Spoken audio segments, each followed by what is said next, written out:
Hello, welcome to Anu's lifestyle. నేను ఈరోజు పల్లీ పకోడీ చేస్తున్నాను. ఒక కప్పు వేరుశనగకాయ పప్పులు వేసుకున్నాను. దానికి రుచికి సరిపడా సాల్టు, ఒక కప్పు శనగపిండి, ఒక కప్పు బియ్యపిండి,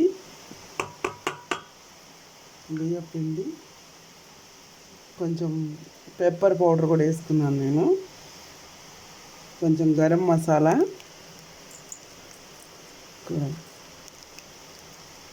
కొంచెం కారం,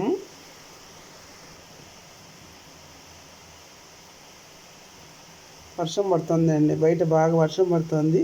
ఇది ఒక స్పూన్ కారం వేసుకున్నాను.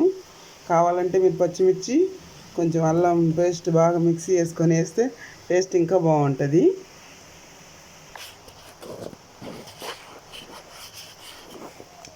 ఇలా కలుపుకోవాలండి. నీళ్ళు ఎక్కువ వేయకూడదు, బాగా పొడి పొడిగా రావాలి. ఇలా కలుపుకుంటే తర్వాత బాగా నూనె బాగా కాగనిచ్చి దాంట్లో కాగే నూనెలో వేసి మంట లో ఫ్లేమ్లో పెట్టుకోవాలి. లేకుంటే పప్పులేమో మాడిపోతాయి, పిండి పిండిగానే ఉంటుంది.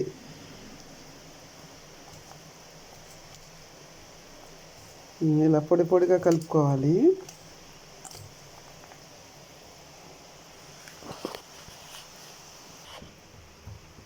చూడండి, ఆయిల్ బాగా కాగింది. మంట లో ఫ్లేమ్లో పెట్టుకొని ఇప్పుడు వేయాలి మనం.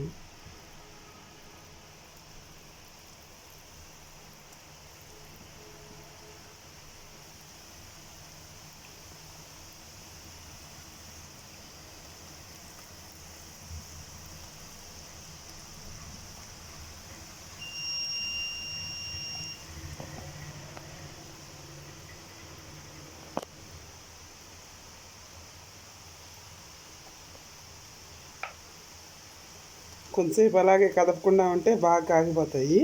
మంట మాత్రం లో ఫ్లేమ్లోనే ఉండాలి, లేదంటే పప్పులన్నీ మాడిపోతాయి కానీ టేస్ట్ ఉండదు. చూడండి, పప్పులు ఎలాగొచ్చాయి, బాగా వచ్చాయి. హెల్దీ రామ్ స్టైల్లో వచ్చాయి. ఓకే, నచ్చితే లైక్ చేయండి, షేర్ చేయండి, సబ్స్క్రైబ్ చేసుకోండి. ఓకే, బాయ్ అండి.